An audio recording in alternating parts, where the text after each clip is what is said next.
La nouvelle orientation économique contenue dans la loi des finances 2018 est contraire à mes principes. C'est l'une des raisons avancées par le ministre Omar Hamidou Tchana pour justifier son départ du gouvernement de Birji Rafini. Les détails à suivre dans un instant.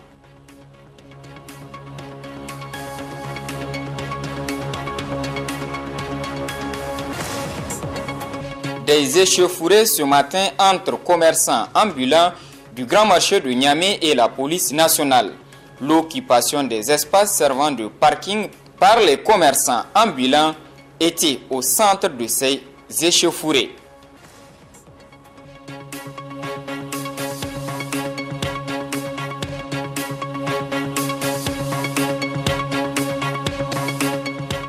La voie allant de Désébon au grand marché de Niamey est désormais opérationnelle. Elle a été réouverte ce matin à la grande satisfaction des usagers.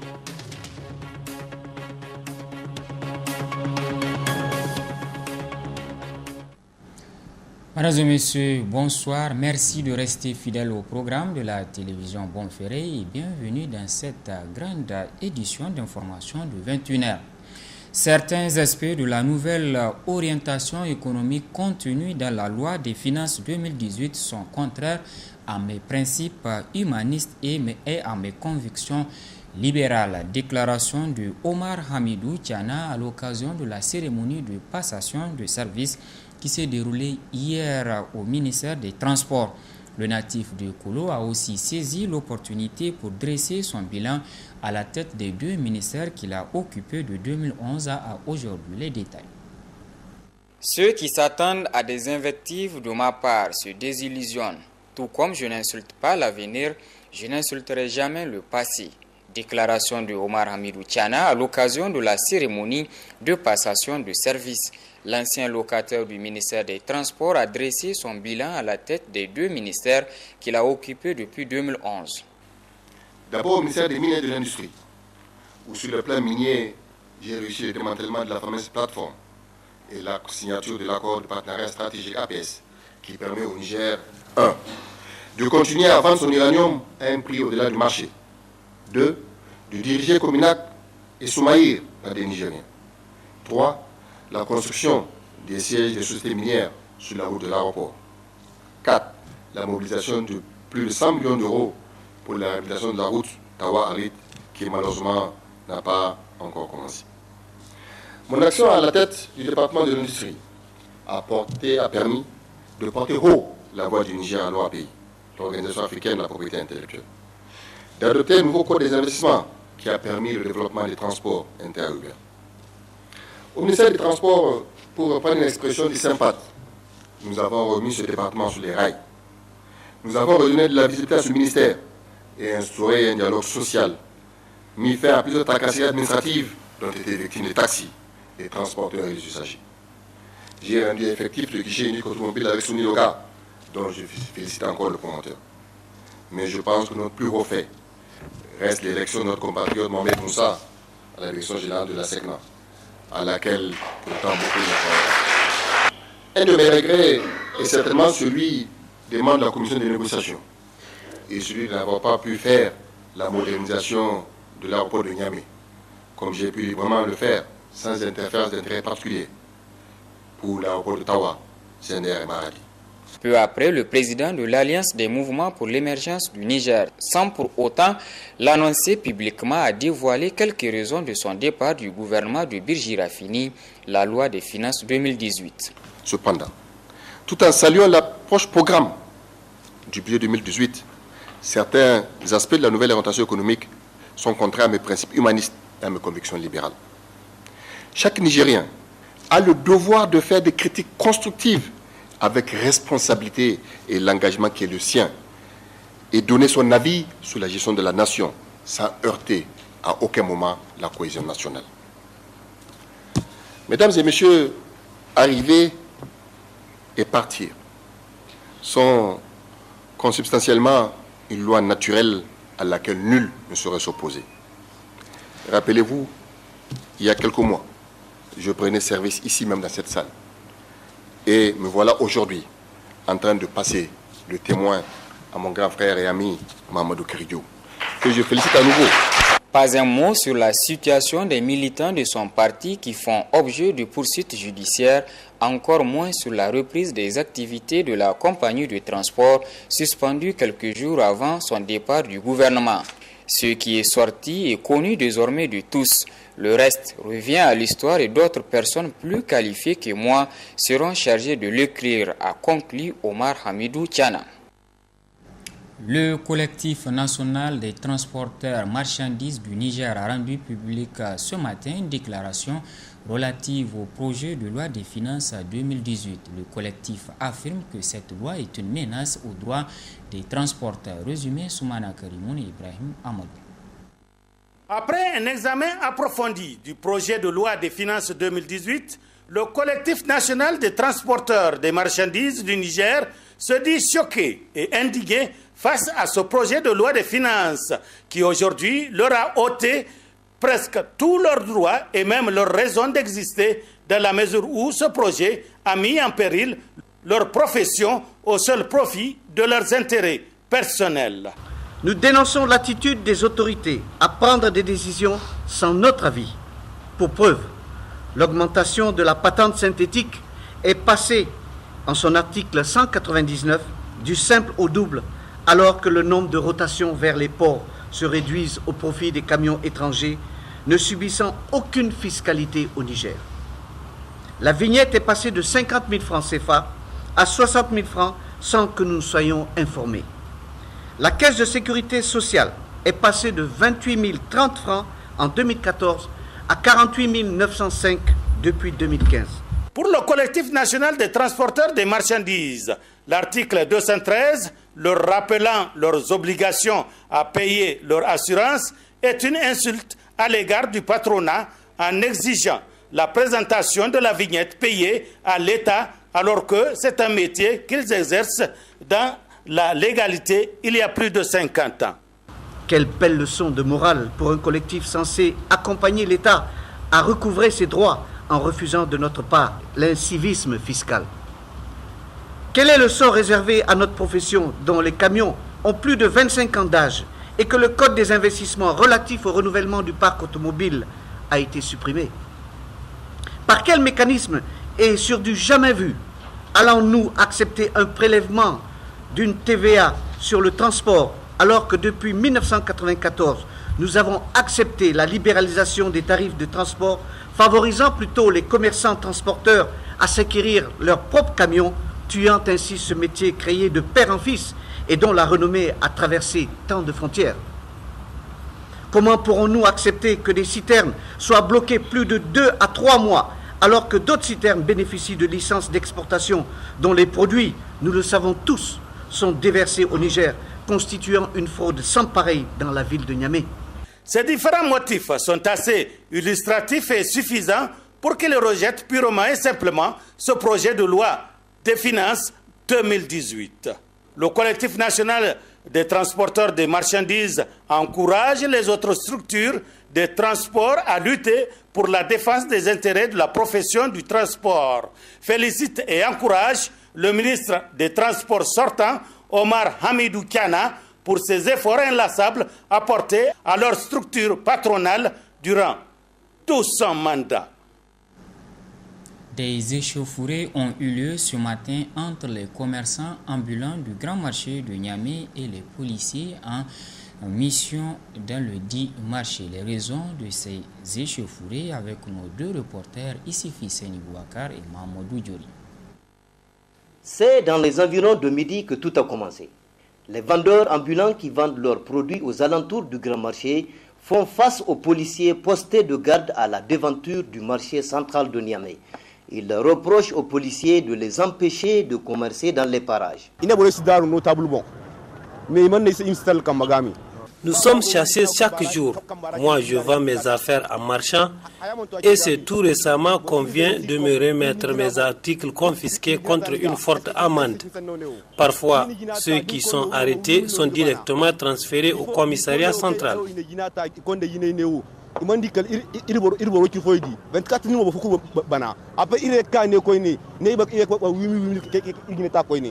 Selon Boubacar Amadou, directeur technique de la Socogem, toute gestion des affaires à l'extérieur du marché ne relève pas de leurs compétences et que ces ambulants savent qu'il leur est interdit de s'installer en dehors de l'enceinte du grand marché. Je pense que vous êtes au courant que ça fait depuis un certain temps, on a déguerpi tout ce qui est à l'entrée du grand marché.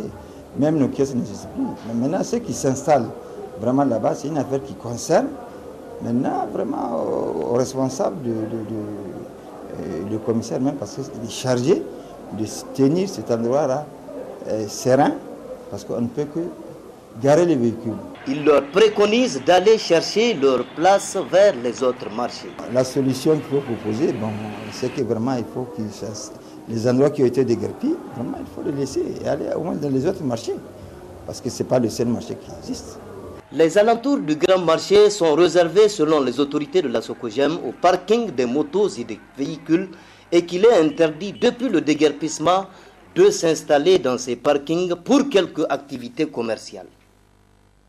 144e sur 190e sur 190, autant pour moi, c'est le classement qu'occupe désormais le Niger dans le classement Doing Business. Les raisons de cette performance, l'introduction par l'État du Niger de 4 réformes pour le développement du climat des affaires au Niger. Les explications avec Balima Bourema. Doing Business 2018, réformé pour créer des emplois. C'est sous ce thème que le groupe de la Banque mondiale a publié mardi le rapport sur le climat des affaires. 190 pays ont participé à cet exercice qui permet de mesurer les réformes engagées afin d'améliorer l'environnement des affaires.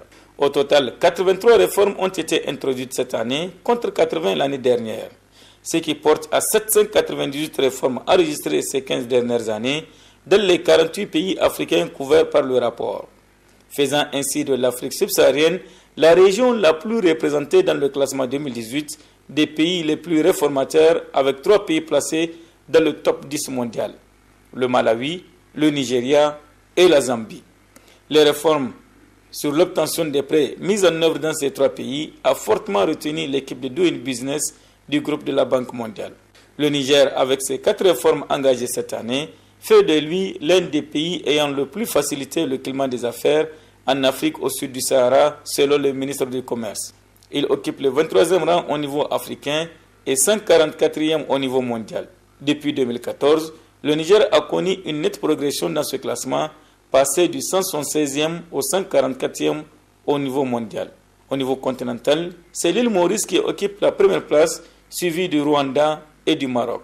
Le Soudan du Sud, l'Érythrée et la Somalie ferment la marche. Et au niveau mondial, c'est la Nouvelle-Zélande qui occupe la première place. Parmi les bémols de ce classement, le rapport Doing Business note que l'un des indicateurs, notamment le raccordement à l'électricité, reste l'un des plus grands points faibles de l'Afrique au sud du Sahara. En moyenne, il faut 115 jours pour accéder à l'électricité contre une moyenne de 92 jours au niveau mondial. Autre aspect de cette édition, le comité directeur de l'Union des scolaires nigériens a tenu ce matin un point de presse relatif aux événements survenus le 10 avril dernier. Le CD de l'USN a aussi saisi l'opportunité pour annoncer la tenue du prochain congrès de la structure qui se tiendra le 6 novembre prochain. Suleiman Ousmane et Mahmoudou Diori pour le compte-rendu.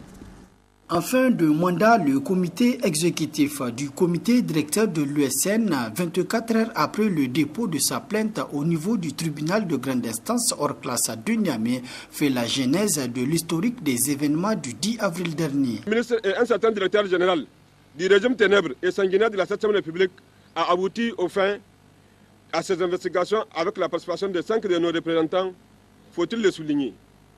Ces responsables avaient tous soutenu et déclaré que notre camarade assassiné par les agents avait fait une chute sur un bloc de pierre. Quelle honte!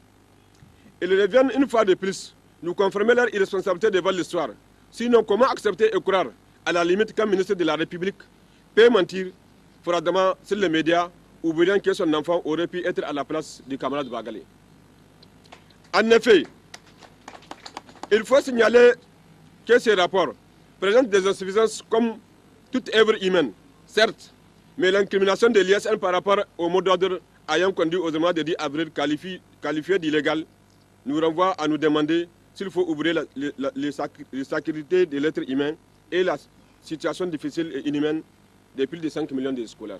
Par cette sortie médiatique, le comité directeur de l'USN a mis fin aux spéculations sur la convocation du prochain congrès. C'est le lieu pour nous d'informer toutes les sections de l'USN, qui est le comité directeur de l'Union des scolaires nigériens, et en fin de mandat, a décidé de convoquer le congrès de l'USN du 7 au 9 novembre 2017 à Agadez, avec comme thème fédérateur contribution des scolaires nigériens dans le renforcement de la cohésion sociale et la conservation de la paix au Niger. Le bureau du comité exécutif du CD de l'USN a saisi cette occasion pour apporter tout son soutien aux forces de défense et de sécurité dans la lutte contre Boko Haram et condamne les attaques des terroristes et appelle par la même occasion l'ensemble des scolaires à l'unité d'action. Le ministre de la Santé publique a tenu ce matin une réunion avec les responsables des établissements sanitaires privés du Niger. Objectif, s'entretenir avec eux sur le respect des textes régissant l'exploitation des établissements sanitaires privés du pays. Résumé, Boubacar Amadou, Abdelaziz Jibrila. S'informer et échanger sur la situation des établissements sanitaires privés au Niger. C'est l'objectif visé par le ministère de la Santé publique à travers cette réunion avec les promoteurs des établissements privés de santé. Procédant à l'ouverture, le premier responsable de la santé au Niger a cité toute l'importance que revêt cette réunion avant d'établir le nombre de structures sanitaires existantes dans le pays. L'objectif de cette rencontre est d'informer certains et de rappeler à d'autres les dispositions à respecter pour se conformer au texte de la République. Cette réunion permettra à chacun d'entre vous ici présents d'avoir une vision plus claire de ce que ce système exige en matière d'autorisation d'exercice à titre privé, d'ouverture et d'exploitation d'un établissement privé de santé.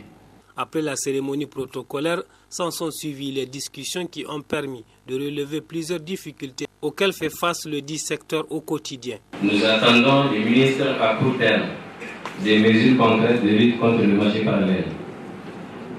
La fermeture des boutiques et du coup initiaux du territoire national.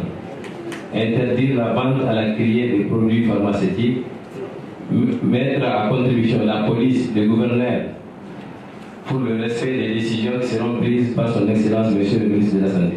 En tout cas, nous encourageons le ministère à continuer les inspections, en tout cas les liquider. Tout celui qui est de l'irrégularité, on n'est pas d'accord, on n'est pas contre à ce que les sanctions soient prises. Aux inquiétudes des différents orateurs, des réponses appropriées ont été données par les différents techniciens du ministère.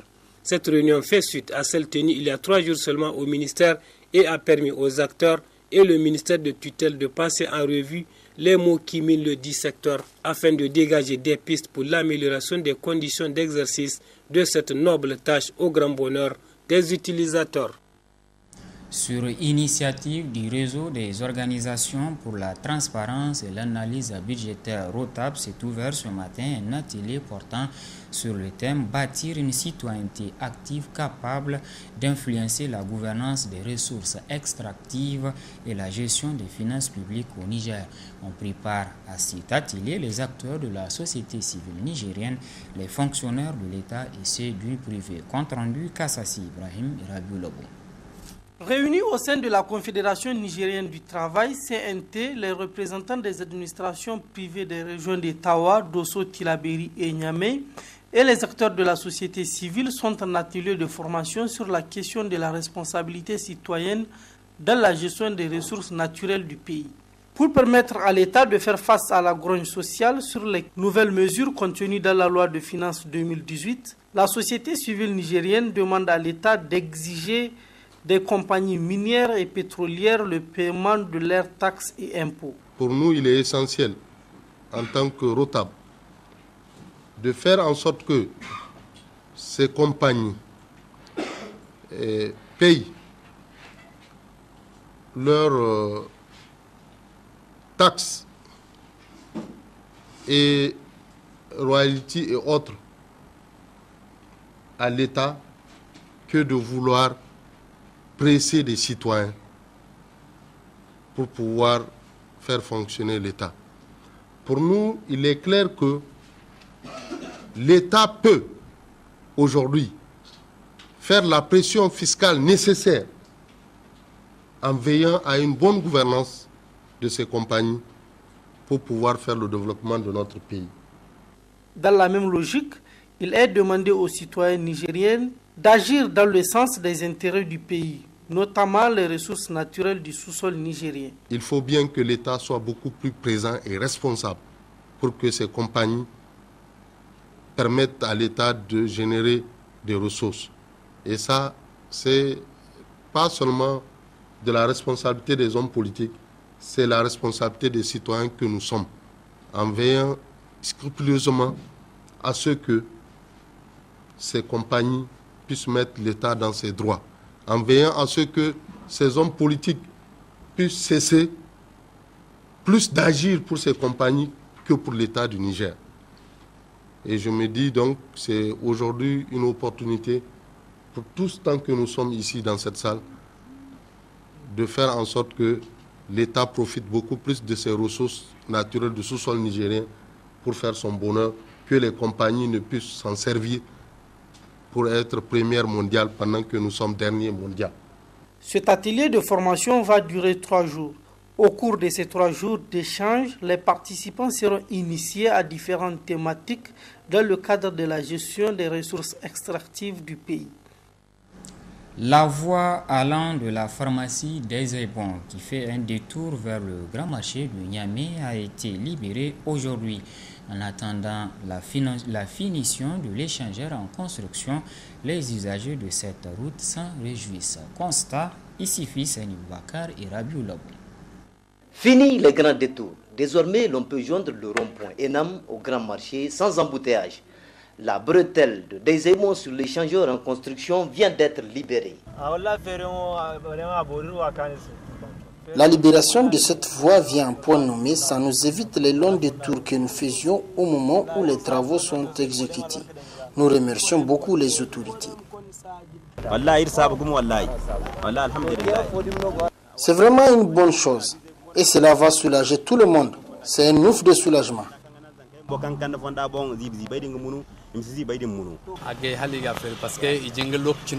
C'est très bien cette ouverture de la voie. Bien que les travaux ont un peu traîné, il vaut mieux tard qu'à jamais. Ces travaux conduits par l'entreprise Satom, une fois totalement achevés, rendront fluide la circulation autour des gros centres commerciaux que sont le Grand Marché, le Petit Marché et le marché de Katako. D'ores et déjà, l'on constate une aisance du trafic routier qui a repris de plus belle. C'est la fin de cette édition d'information. Merci de l'avoir suivi. Passez d'excellents moments en compagnie des programmes de la télévision Bonferré. Au revoir.